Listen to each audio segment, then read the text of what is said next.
Hi, when it comes to growing your money, there are two ways how you can grow your money. One is by investing your money for a long term, and the other way is to trade your money for a shorter term.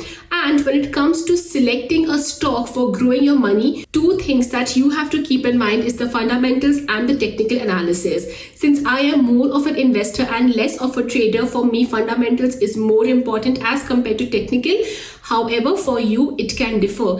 And in this video, I will talk about 3 stocks which I personally recognized which were not impacted even despite the pandemic, continued growing and still look very promising from the long-term perspective. However, this is just an analysis and not any kind of financial advice. So please watch this video only from education perspective, and if at all you decide to invest in any stock, do your own research. So let us begin. Which are these 3 stocks?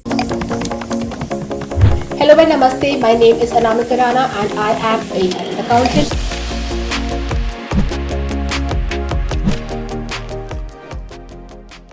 The first stock which I choose for investing from a long-term perspective is from the chemical industry. Now I'll tell you why I chose the chemical industry. I have some stats with me, and as per the stats, the Indian chemical industry stood at $178 billion in 2019 and is expected to reach $304 billion by 2025, registering a CAGR of 9.3%. Also, personally, I enjoy reading and studying about chemicals. So my first pick is from the chemical industry, which is Deepak Nitrite. Now, a lot of y'all must have heard, but for those who are not aware of this company, Deepak Nitrite basically includes segments like bulk chemicals and commodities, fine and specialty chemicals, and even fluorescent whitening agent. So basically, in a way, you can also say that Deepak Nitrite currently is kind of way a market leader in the chemical sector as well. Let's talk about the financials of this company. So if we look at the financials of 2018 and then compare it with 2021, the revenue seems to be consistently increasing despite the pandemic. And to quote the numbers, it has increased from 1663 crores to 4381 crore,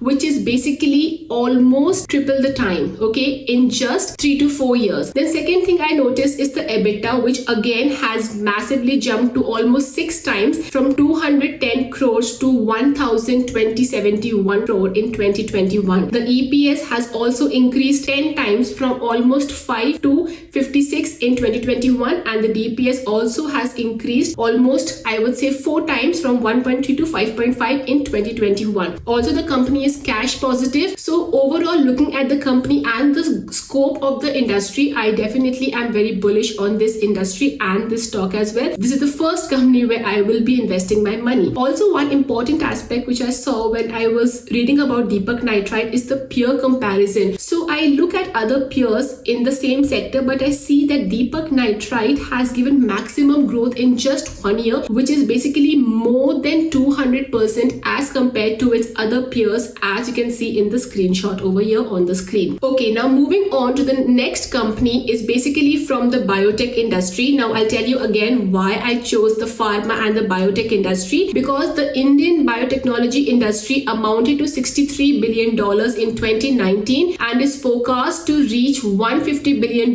by 2025 with a CAGR of 16.4%. Again, I personally feel that this industry has a lot of scope and the demand will continuously keep increasing, considering the fact that technology is booming, the pharma sector is also booming. So the company I chose is the market leader in this industry, which is Biocon Limited, and this is again a pharma company which is engaged in the R&D and manufacturing of pharmaceuticals, medicinal, chemical and botanical products. Okay, now let's talk about why I chose this company and how strong are the numbers. So again, like I mentioned, despite the pandemic, the financials have stayed strong, and if we compare the year-on-year revenue of 2018 versus 2021, I see the revenue has increased from 4350 in 2018 to 7372 in 2021. The EBITDA also seems to have improved a lot as compared to 2018, which was 1056 crore, and now it is 1840 crore in 2021.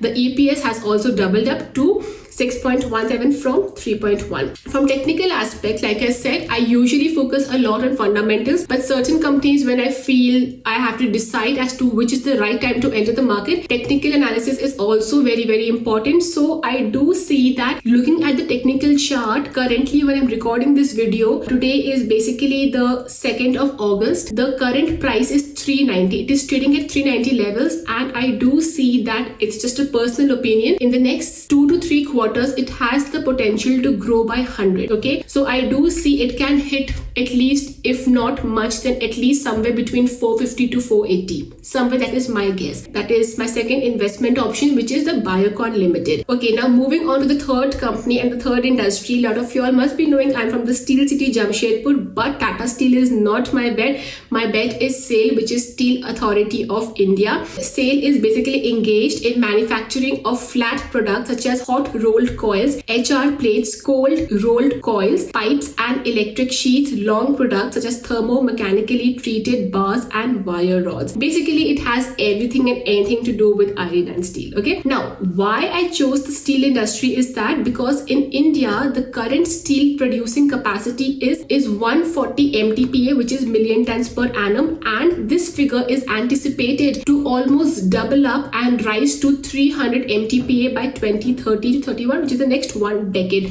So again, from the consumption perspective, from the production perspective, there seems to be massive demand in this sector. And I also feel the iron and steel industry is like an evergreen sector which doesn't seem to have any permanent replacement in the long term as well. And SAIL, of course, comes in the top companies when it comes to the steel industry. Let's move on further towards the financials of SAIL. So the year-on-year revenue, again, like I said, despite the pandemic, the revenue kept on increasing, and it increased as compared to FY18 numbers. It has increased to 70,500 crore as compared to 18, where it was 59,000 crore almost. The EBITDA also has almost tripled to 14,125 in FY21. The DPS has also increased, and the EPS has gone from negative to a positive of 10.04. Also, one important point we have to notice over here is because SAIL is a capital intensive company. So for these kind of companies, usually the asset turnover ratio is very important. So I did see that the asset turnover ratio has also been increasing year on year consistently, and currently it is at 59%. So I do feel that the production, the demand is growing in this company as well. And if we talk about the peer comparison, where again it has competition from companies like JSW, Tata Steel, Jindal plants as well, SAIL has given maximum growth of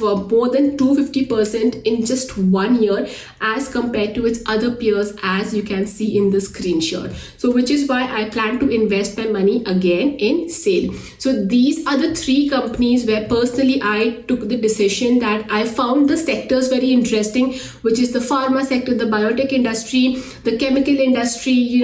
I enjoy these industries a lot. I like to read more about these industries, and I personally feel these are the kind of industries on which the economy directly depends a lot, and there doesn't seem to be a permanent replacement in the long term. So Deepak Nitrite, SAIL and Biocon Limited are the 3 companies of which stocks I plan to purchase this particular year. But like I earlier mentioned, this is only from a long-term perspective investment and not from trading perspective, because as far as trading is concerned, I think all of these companies are at that level where trading doesn't seem to be a very great option right now. So please note, this is not any kind of financial advice, especially for traders as well. Okay, and this is my analysis, but I'm looking forward to reading your analysis on these companies in the comment section below. Let me also know what companies you are looking at from a long-term investment perspective. They might interest me as well. Okay, and if you want me to make more such videos on stocks and the analysis, drop them in the comment section below. I will be happy to share my thoughts, my views on this